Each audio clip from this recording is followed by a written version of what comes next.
Está Fernán Quiroz con Mauro Gundín. Mauro, Fernán, ¿cómo están? Buenas noches. Hola Fabián, buenas noches. Recién los escuchaba y también hablaba antes de venir al aire con el ministro de Salud de Cava y me decía que bueno, esta curva que se veía en los barrios populares se ha aplanado tal vez en los últimos días. Esas estadísticas se han mantenido un tanto más estables, pero sí hay una curva que indefectiblemente está creciendo, ¿no, Fernán? Sí, por supuesto. Buenas noches a todos. Sí, claro, la ciudad de Buenos Aires tiene una curva que está evolucionando a una velocidad de reproducción más o menos estable en las últimas 6 o 8 semanas, lo que hace que en este momento estemos entrando en una fase un poquito más empinada, más logarítmica, y eso es un poco lo que venimos comunicando y lo que estamos viendo, de hecho, día a día, ¿no?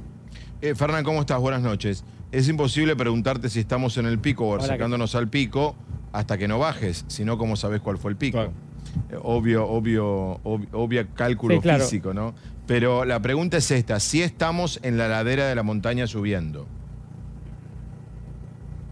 Lo que uno ve de los últimos 7 a 10 días de la ciudad es que efectivamente el carácter de la curva ha cambiado y ha acelerado el nivel de velocidad día a día, con lo cual seguramente estaremos empezando en la ladera de la montaña. No podemos estar seguros porque, como decís vos, la curva se completa o se interpreta cuando está completa, ¿no es cierto? Pero es evidente que en los últimos 10 días hemos aumentado mucho el número de casos por día.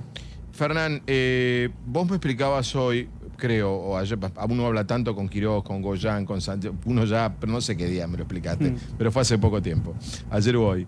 Me explicabas que la lógica del virus llegó en avión, estaba en la clase media alta, y ahí llegó a los barrios populares, y de los barrios populares vuelve a la clase media, por decirlo de alguna manera. Esto es lo que se ha reflejado exactamente en la ciudad y es el temor que imite provincia.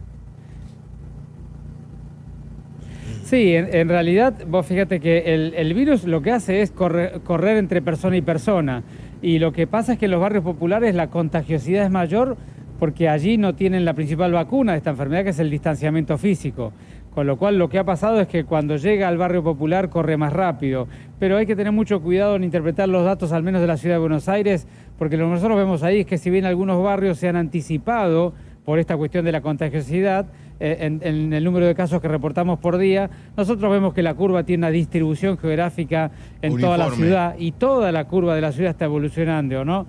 Es un poco más concentrado en el 31, en la 11-14, en la 21-24, pero la verdad es que la distribución es muy diversa. Incluso, como comentábamos recién, en el barrio 31, el número de casos en los últimos días se está sosteniendo relativamente estable, como que no está manteniendo una aceleración como venía antes, ¿no? Hay un debate sanitario con su costado político-filosófico. ¿Vos estás de acuerdo con, teniendo una villa del tamaño de la Villa Azul, cerrarla?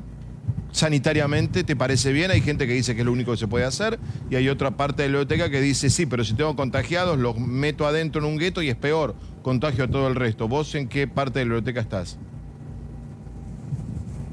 Bueno, yo te diría, del lado de la ciudad no vemos ninguna necesidad de tener esa estrategia porque, como yo te decía, tenemos 60 o 80 casos en un día en el barrio 31 y tenemos 300 casos en el resto de la ciudad. Sería como querer separar 80 de 300 con una barrera. No tiene ninguna lógica y por eso esa estrategia en la ciudad nosotros no la aplicamos. No, pero luego hay que ver las circunstancias de la provincia. Yo no conozco los detalles del caso. Sí sé que es un barrio popular relativamente contenido, no tan grande, al lado de un gran barrio, ¿no? Que es Itatí. Con lo cual tal vez algo tenga que ver la intención de generar ahí una barrera de contagiosidad entre ambos barrios. Pero realmente es un tema que no conozco en detalle para opinar. Fernán, hay un punto crítico dentro de la 31 o del barrio 31 que es abajo de la autopista, donde el hacinamiento, de hecho fue el foco, fue el lugar donde murió Ramona, digamos, hay un montón de situaciones donde no había agua, donde faltó agua. Ese lugar, mucha gente que analiza lo que se hizo, obviamente con el diario del lunes, ¿no? Obviamente con el diario del lunes, pero que analiza lo que se hizo en el 31, dicen, ¿por qué no aislaron puntualmente lo que es el sector de abajo de la autopista? Y tal vez se podría haber evitado el estallido que se llevó a Ramona.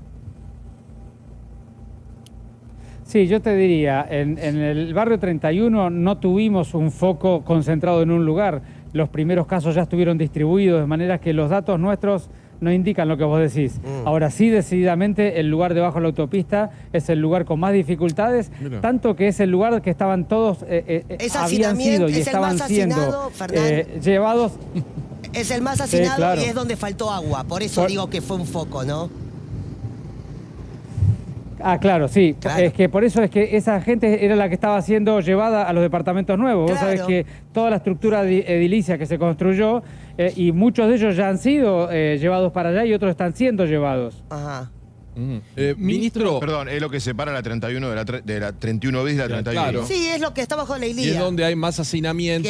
Claro. porque Mirá lo que es la está historia, porque el otra techo, autopista, la sudeste, si Dios quiere, está conteniendo que la correcto. epidemia Exacto. del azul pase a la Itatí, Y- porque se dividen por y una se autopista. para. Claro. Y además Mirá, hay, en un caso sí, sirve, en otro no. hay una cuestión de habitantes, Fernán, muy importante, porque estamos hablando casi de 45.000.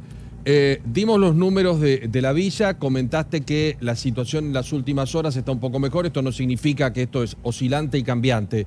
Te pregunto por esto, si seguís preocupado por el tema villas, y por la otra parte, porque el ciudadano porteño siente, y me flexibilizaron, y allá nos contaba Santilli, tuvimos que retroceder, porque no es un problema de la villa el virus está en los centros comerciales, el virus está en los transportes, el virus está en cualquier lado.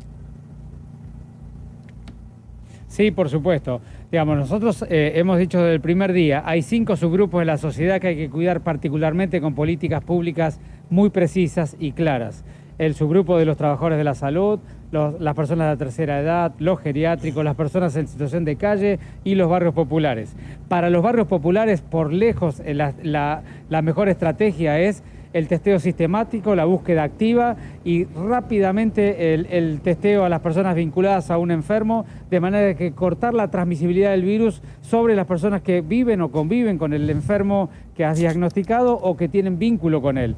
De manera que esa es una estrategia que en todo el mundo ha funcionado y es la única que ha demostrado utilidad cuando el distanciamiento físico no es posible, y es lo que hemos implementado con Nación en este programa Detectar, que ya llevamos los 5 grandes barrios porteños populares están bajo este programa, ¿no? Diego. Ministro, hoy tuve la posibilidad de hablar con trabajadores de la salud del Hospital Fernández. Hay una enorme preocupación por la cantidad de infectados, más de 27 personas, empleados de la salud del hospital, y hasta la Asociación de Médicos Municipales pidieron una reunión con usted para hablar sobre la falta de testeos al equipo de salud y la falta de elementos de protección personal. Hay una enorme preocupación en el Hospital Fernández. ¿Qué balance hace usted? ¿En qué está ese tema para usted en cuanto a la prioridad? Tremenda preocupación y ocupación por parte del Ministerio. Te hago una pequeña corrección, yo me reúno con cierta asiduidad, prácticamente semanalmente, con todo el Comité Ejecutivo de Médicos Municipales para trabajar estos temas, y siempre dialogamos sobre cómo hacerlo mejor, cómo cuidar a la gente, cómo estar cerca. Y por supuesto, los profesionales de la salud que trabajan en los hospitales tienen 3 mecanismos de adquirir la enfermedad. Uno, tomarlos en la propia comunidad, porque el virus circula en la comunidad y también se pueden enfermar. 2, contagiarse entre los profesionales, lo que se llama el contagio horizontal dentro de los hospitales, pues son lugares donde el distanciamiento no es tan claro y no es tan fácil. Y el tercero, mientras atienden pacientes que tengan la enfermedad. De manera que tienen múltiples oportunidades y nosotros tenemos que trabajar en todas ellas para evitar que ellos se contagien. Pero hacen ha sido un problema en todos los países del mundo, y yo por eso... Bueno, hoy comunicamos públicamente con Horacio que en el día de mañana vamos a empezar a hacer los testeos sistemáticos en el equipo de salud.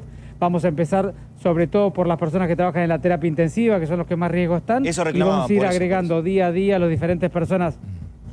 Sí, ya lo hemos comunicado, el día de ayer ya lo hemos comunicado. Ministro, hay un informe que publicó hoy un técnico del CONICET, un bioinformático llamado Rodrigo Quiroga, que fue levantado por algunos medios, diciendo que con la tasa de duplicación cercana a la que está teniendo la ciudad ahora, él habla de una tasa de duplicación de 8 días por los casos, si bien Buenos Aires está creo que un poco por encima, 9,5, aproximadamente para el 13 o 14 de junio, la ciudad de Buenos Aires tendría saturado su sistema de atención en terapia intensiva. ¿Esto es así? Bueno, yo le diría primero lo que tengo que decir que Rodrigo es una persona que hace tareas y trabajos epidemiológicos y estadísticos de muy buena calidad, es una persona muy reconocida, y yo lo reconozco también, lo primero que quiero decir en términos de su persona. Ahora, en este trabajo en particular creo que está cometiendo un error técnico que de alguna manera le genera una incapacidad de evaluar lo que está queriendo evaluar, porque como yo siempre insisto, nosotros cambiamos la estrategia de testeo en la Ciudad de Buenos Aires hace 10 a 14 días. De un formato de testeo cambiamos un testeo mucho más sensible, mucho más proactivo, con lo cual no podemos hablar de la tasa de duplicación de la ciudad hasta que no tenga suficiente cantidad de tiempo para comparar un periodo con testeo con esta metodología con otro periodo con testeo con esta misma metodología. Están comparando para duplicar los datos de la ciudad un momento que tomamos un testeo de una manera que era poco sensible con otro que detecta muchos más casos, y eso técnicamente no es correcto. Es decir, que usted, Por eso usted yo insisto podría mucho asegurar, pero perdóneme, ministro, usted podría asegurar que no satura, que no va a haber más camas de terapia intensiva para la gente que esté infectada aproximadamente a mediados de junio, ¿o es una posibilidad que está latente? No, yo te corrijo, yo no puedo asegurar nada porque en esta pandemia nadie puede asegurar nada. Lo que yo te puedo hacer es evaluar técnicamente los datos que tenemos y hacer las proyecciones con los elementos que tenemos, que tienen un rango de variabilidad, por supuesto, que le ha pasado a todos los países del mundo. Lo que yo te digo es que si la tasa de contagiosidad de la ciudad sigue como viene, entre 1.3 y 1.4, es decir, que no hay un cambio de comportamiento social, no se cambian las políticas públicas de la cuarentena, y eso se sostiene a lo largo de las próximas semanas, nosotros tenemos estimado que la cantidad de camas que van a hacer falta son las que hemos comunicado públicamente y las que hemos montado en el sistema público de salud. Lo que yo estoy diciendo es que el informe que hace Rodrigo está partiendo de una base, de una duplicación de los casos de la Ciudad de Buenos Aires, que no es posible hacerlo técnicamente porque ha cambiado el método de testeo y por lo tanto no tenemos una base comparable, se están comparando dos momentos totalmente diferentes. Ok.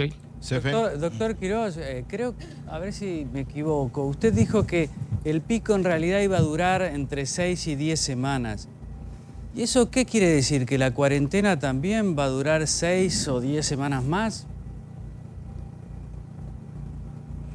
No, decididamente no tiene por qué.